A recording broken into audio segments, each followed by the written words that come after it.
Siapa yang menyimpan aib seorang Muslim, yang kata Allah Ta'ala akan tutup aib dia di akhirat. Imam Nawawi menjelaskan, dia kata hadis ni menganjurkan agar setiap Muslim menyimpan aib saudaranya jika dia mengetahui saudaranya itu telah melakukan perbuatan keji. Allah Subhanahu wa Ta'ala berfirman, sesungguhnya orang-orang yang ingin, dengan maksudnya sesungguhnya orang-orang yang ingin agar berita tentang perbuatan yang amat keji tersiar di kalangan orang-orang beriman, bagi mereka azab yang pedih di dunia dan akhirat. Maksudnya, kita ni bila kita tahu seorang tu dia memang orang baik, cuma kita tahu dia ada buat satu benda yang tak elok, sembunyikan. Kalau kita sembunyikan, Allah akan tutup aib kita. Ni perbuatan keji yang macam mana? Dosa peribadi lah. Contoh, katalah kita ada seorang kawan, ustaz lah umpamanya, dia ni baik, tapi kita tahu dia isap okok. Patutnya ustaz tak isap okok kan? Dia isap okok, tapi dia tak isap okok depan kita. Lepas makan dia hilang. Lepas makan dia hilang, kan? Itu satu tanda lah tu. Lepas makan je hilang. Lepas makan je hilang. Lepas tu ada sekali bila lepas makan dia datang balik, dia hilang kejap, tu datang balik ada bau asap okok badan kan. Kita sembunyikanlah. Kerana dia berusaha menyembunyikan keburukan diri dia. Dosa peribadi, tak apa. Okey? Kecuali dua keadaan. Keadaan yang pertama, kalau kejahatan, keburukan yang dia buat tu mengganggu hak orang lain.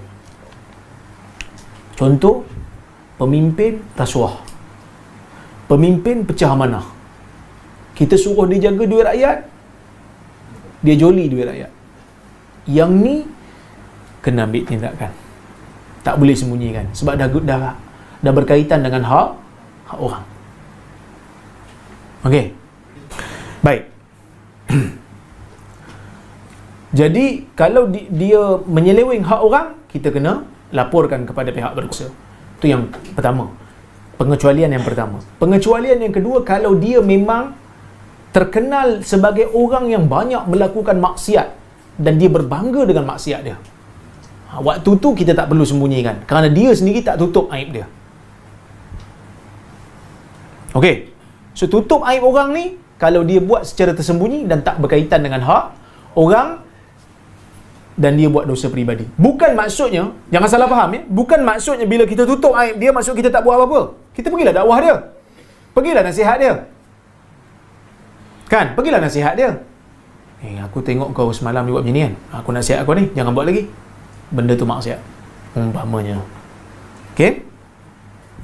Sebab tu dia kata, kerana itu setiap orang yang terlanjur melakukan kesalahan sangat disarankan menutupinya. Ibn Daqiq Al-Id dalam Syarah Arba'in berkata, maksud dari orang bermartabat dan terhormat yang pantas ataupun yang sesuai ataupun yang layak untuk ditutupi aibnya adalah mereka yang sebelumnya tidak pernah dikenal sebagai pembuat onar, dan ini hanya berlaku untuk maksiatnya yang telah berlalu. Adapun jika telah diketahui bahawa dia bermaksiat pada satu saat dan masih saja terus melakukannya, maka yang lebih wajib adalah segera mengingkari perbuatannya. Jika ternyata yang menyaksikan tidak berdaya, maka harus dilaporkan kepada pihak yang berwenang, pihak berkuasa lah, dengan catatan jika tidak dikhawatirkan timbulnya mafsadah yang lebih besar. Okey?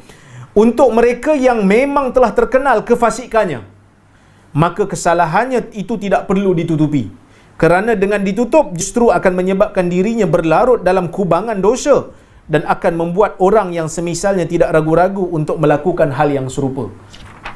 Pasal apa Islam tak bagi tutup aib orang yang memang berbangga dan buat kesalahan terbuka? Kerana orang yang buat dosa terbuka, dia akan jadi contoh pada orang lain. Islam tak suka environment negara Islam dikotori dengan maksiat terang-terangan dan bangga-banggaan. Sebab tu kena cegah dan kena laporkan pada pihak berkuasa.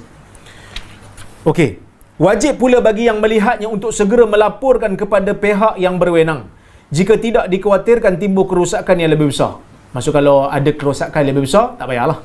Mungkin kalau kita bagi tahu kita pula kena bunuh, kita pula kena rampas harta sebab dia zalim, pemerintah yang zalim umpamanya, maka kita boleh bagi tahu kepada pihak berkuasa dan kita kata, tolong rahsiakan nama saya lah.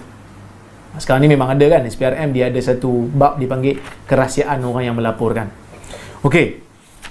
Demikian pula wajib dilakukan bagi seorang agar tidak menutupi kesalahan para perawi hadis.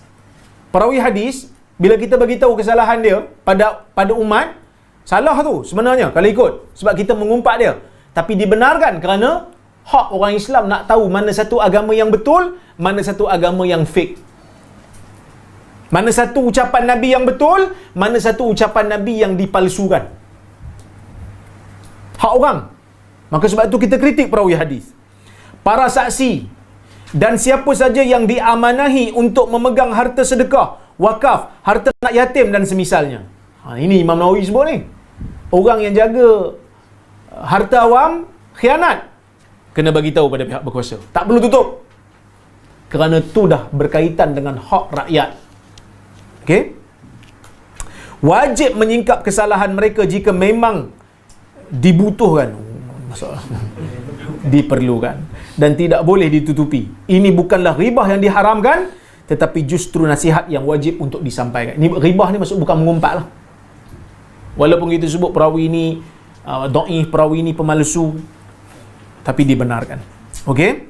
Baik. Kedua, golongan yang memang terkenal dengan kemaksiatannya, dia sering menampakkannya seolah tidak peduli dengan nasihat serta peringatan yang ditujukan kepadanya. Golongan ini disebut ahli maksiat yang bangga dengan dosanya, sehingga orang yang mengumpatnya tidak berdosa sebagaimana yang diutarakan oleh Hasanul Basri dan yang lain-lainnya. Contoh macam kalau dia memang membuka aib dia, kita sebut aib dia, dia kata dia tu bangga dengan dosa dia. Semalam dia sebut dia mencuri umpamanya kan. Kita tak dianggap sebagai orang yang telah mengumpat sebab dia sendiri dah buka. Orang-orang semacam ini boleh diselidiki perbuatannya untuk dijadikan bukti agar mendapat hukuman. Demikianlah pendapat para ulama berdasarkan sabda Nabi SAW, "Waghdu ya Unais alam ra'ati hadha fa in i'tarafat farjumha." Carilah wanita tersebut wahai Unais. Jika dia mengakui dia berzina, maka rejamlah dia. Maksud pergi tanya dia, "Hang zina?" Sebab yang lelaki itu telah menyatakan kesalahan dia. Okey? Baik. Ahli maksiat yang terang-terangan memang sangat tidak pantas untuk diberi pengampunan. Jika yang bersangkutan tertangkap basah sedang melakukan kemaksiatannya, meskipun perkaranya belum sampai di meja mahkamah, kejahatannya harus disingkap lalu diumumkan agar memberikan efek jera, dan orang-orang sejenisnya yang ingin meniru mengurungkan niatnya. Maksudnya, kalau dia tu memang berbangga, kena pergi dakwa terus.